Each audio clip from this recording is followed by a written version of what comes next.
A restoration of past glory, a renovation toward future growth, potential consequences and conflicts in the present.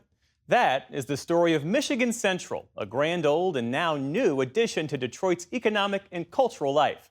Senior arts correspondent Jeffrey Brown reports for our Arts and Culture series, Canvas. We spent a lot of time researching and understanding the different types of materials. Above, soaring ceilings. All around, columns, ornate chandeliers, arched windows. This is the Grand Hall of Detroit's Michigan Central, an historic train station newly restored to glory. Lead architect Richard Hess is with the firm Quinn Evans. This is the original Tennessee rose-colored marble flooring. Much of it reconstructed as it was, though not the old wooden benches on which several thousand travelers once waited every day. All these benches were gone, but we wanted to keep the reflection of what was here before and sort of that token of memory. It's like the ghost of a bench. Yes, it's like the ghost of a bench. That's a great way to put it. The ghosts, both friendly and destructive, are everywhere, flitting through hallways and history. The original 1913 building, located in Detroit's Quirktown neighborhood and designed by the same team behind New York's Grand Central, was the gateway to the city, a symbol of its industrial power. Then the fourth tallest building in Detroit, the tallest train station in the world. But as Detroit's fortunes changed, Michigan Central became a different symbol of decline. After the last train left in 1988, the station sat abandoned and came close to being torn down. A scene of decay, broken glass and walls, a derelict graffiti heaven, water damage throughout, as Hess saw on his first visit here in 2011. And the entire basement area was flooded with water, millions of gallons of water. It's pitch black, there's no windows, there's no lighting, really spooky, calm, and you raised up the flashlights, and right on the column in front of us, it was spray painted, "This is where you die." Really? Chills immediately went up my spine. I said, that's it, I'm out of here, I want to go. But that was my first impression of the train station. In 2018, Ford Motor Company bought the building with an eye toward a major contribution to Detroit's revitalization. And restoration began for real, testing its structural integrity, studying archives to match materials or replace lost items. A vast project including engineers, designers, historians, hundreds of construction workers, and craftsmen.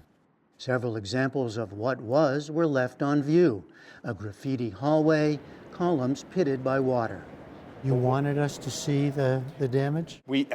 Telling the story of Michigan Central Station, not just the way it was 100 years ago, but also what happened to Michigan Central during its time that it was abandoned, was really important.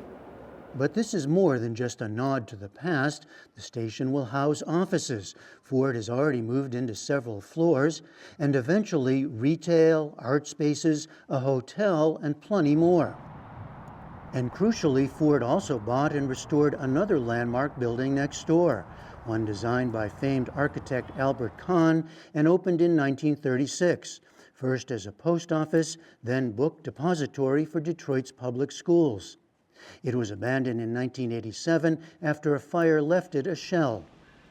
Now it's been remade into New Lab, a home for innovators and tech startups.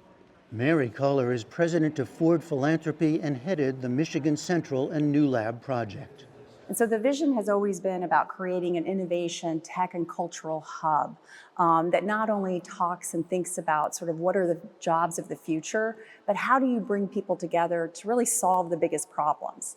And those cannot be solved alone. So bringing together, think about it, corporations, startups, nonprofits, artists, all kinds of people that are all under kind of the same roof, thinking about what those problems are and thinking about how to solve them for the future. It's really a dynamic and energetic place. And I know the Google guys are good friends of mine, so I go up there sometimes. 32-year-old Darren Riley, a graduate of Carnegie Mellon, is one of New Lab's young core of entrepreneurs, as co-founder and CEO of Just Air, a company that provides data on air quality for use by government agencies, public health services, and individuals in the community suffering, as he does, from asthma and related problems. It's a business with a social impact goal. I dedicated myself after college that I'm only going to focus on problems that actually move the needle on the people that I love.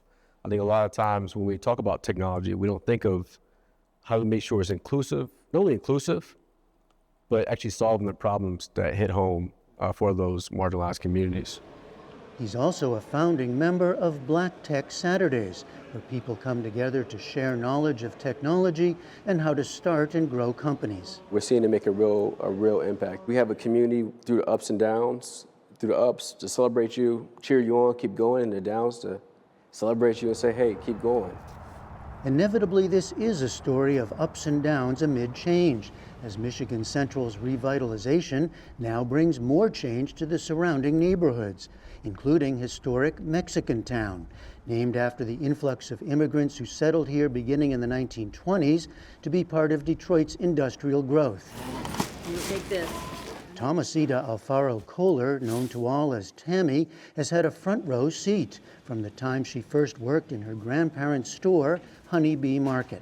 Michigan Central is my front yard. Yeah, It's that's the back quite of an this. imposing It's building for a front yard. Yes, it is. People would say, oh, that this needs to be torn down. And I know it felt like hopeless, but in my heart, in my husband's heart, we felt like this area could come back. I'm just making sure you have signs. Tammy and husband Ken Kohler bought Honey Bee in 1996, and it continues as a thriving and much-loved local market.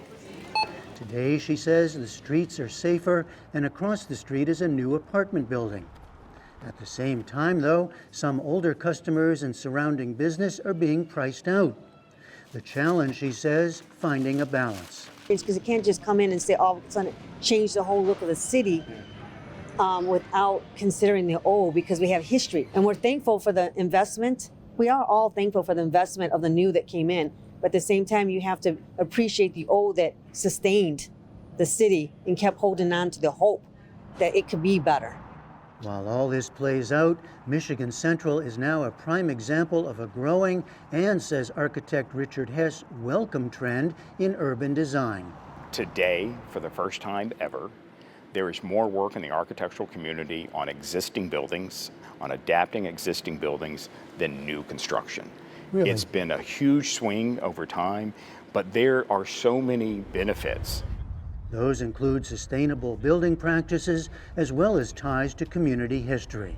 And speaking of history, there is a hope to bring back train service to Michigan Central one day as well.